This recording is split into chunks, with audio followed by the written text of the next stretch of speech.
नेता। नगर निगम के चुनाव पास आने वाले थे। पूरे कानपुर शहर में टिकट को लेकर मारामारी शुरू थी, लेकिन सबसे ज्यादा चर्चा में वार्ड नंबर 40 की सीट थी। वो इसलिए क्योंकि इस बार वहां की सीट महिला के लिए आरक्षित थी।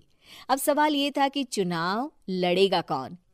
इससे पहले ठाकुर साहब वहां से पार्षद थे और इस बार उन्होंने अपनी पत्नी सीमा ठाकुर को टिकट दिलवाई और ठाकुर साहब की शान के कारण सीमा जी ने 20,000 वोटों से चुनाव जीत लिया। अरे बधाई हो सीमा भाभी, अब तो आप वार्ड की पार्षद बन गई हैं। अब तो हमारे काम आप ही करवाएंगी। अरे ये तो सिर्फ नाम की पार्षद बनी है, वो तो महिला सीट आ गई, वरना पार्षद तो मुझे ही बनना था। अब भले ही चेहरा इसका होगा, लेकिन पावर तो मेरी ही होगी। अरे वाह भाई साहब, क्या दिमाग लगाया है आपने भी। आइए आप लोग थी, फिर भी उनकी एक ना चलती। सारे काम ठाकुर साहब खुद ही संभाल लेते और जहां जरूरत पड़ती वहां सीमा जी का अंगूठा लगवा लेते। सीमा जी ज्यादा पढ़ी लिखी भी नहीं थी।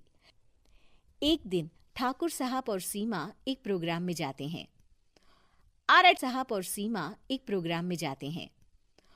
अरे ठाकुर साहब, आप आ गए। ओहो, पार्षद मैडम भी आ गई हैं। स्वागत है आप दोनों का। लगता है हमारे पार्षद फंड का सही इस्तेमाल हो रहा है। चलिए अब उद्घाटन करते हैं। ये लीजिए ठाकुर साहब कैची, आप ही सबसे पहले प्रवेश कीजिए। सब लोग आगे निकल जाते हैं और सीमा जी पार्षद होने के बावजूद भी पीछे खड़ी रह जाती हैं। वो देखती हैं कि वेलकम बोर्ड पर उनका नाम है, लेकिन महिला होने के कारण कोई उनका सम्मान नहीं कर रहा। अगले दिन एक आदमी उनके घर आता है। अरे ठाकुर साहब नमस्कार। कल ना हम नोटिस किए कि हमारा घर तो अवैध है और नगर निगम वाले उसे तोड़ने आ रहे हैं। अरे कुछ कीजिए ना ठाकुर साहब। देखो भाई, मैं तो ज्यादा कुछ कर नहीं सकता, पर अगर तुम सबकी जेब गर्म कर दो तो कुछ हो सकता है। कुल मिलाकर 4 लाख लगेंगे। अरे 4 लाख ठाकुर साहब? अरे भाई, मैं अपने लिए नहीं मांग रहा हूँ। दरोगा है, इंजीनियर बाबू है, बड़े साहब है, सबको देना पड़ता है ना थोड़ा थोड़ा। बोलो है मंजूर? तभी वहां अचानक सीमा जी आ जाती हैं। अरे ये आप क्या कर रहे हैं?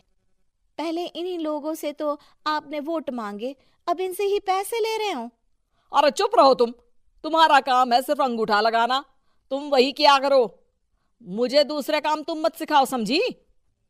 और तुम ना जाओ, अब पैसे लेकर आओ, वरना जेसीबी किसी भी वक्त आती होगी। सब कुछ ऐसे ही चलते रहता है। एक दिन सीमा जी और ठाकुर साहब को एक लोकल मीटिंग में बुलाया जाता है। वहां पर कई और अधिकारी लोग भी मौजूद रहते हैं। अब मैं चाहूंगा कि ठाकुर साहब हमारे बीच 2 शब्द कहें।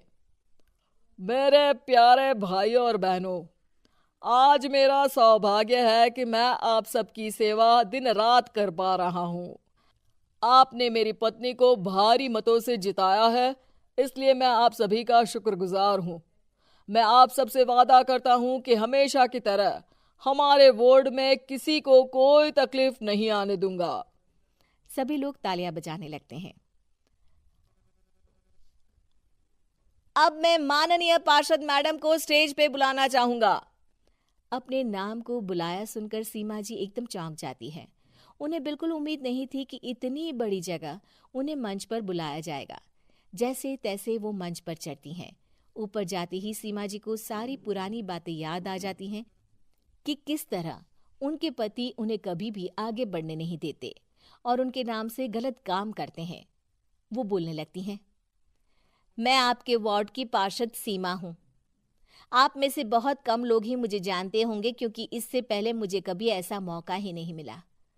सारे मौके मेरे पार्षद पति यानी आपके ठाकुर साहब ही लेते रहे, लेकिन आज ये मौका मुझे मिला है तो मैं इसे ऐसे ही नहीं जाने दूंगी। मैं आपको ये बताना चाहती हूँ कि आपके ठाकुर साहब मेरे नाम की आड़ में गैर कानूनी काम करते हैं, जिस पर अंगूठों के निशान मेरे होते थे। इसीलिए मैं अपनी गलती मानती हूँ और आज अपने पद से इस्तीफा देती हूँ, ताकि आगे से कोई गलत काम ना हो पाए। अब फैसला आप सबके हाथ में है कि आप हमें क्या सजा देना चाहते हैं। सीमा जी की बातें सुनकर ठाकुर साहब के चेहरे का रंग उड़ जाता है और वो शर्म से मुंह नीचा करके वहां से चले जाते हैं और पद से इस्तीफा देकर ही सही सीमा जी अपने आप में आत्मविश्वास महसूस करती हैं।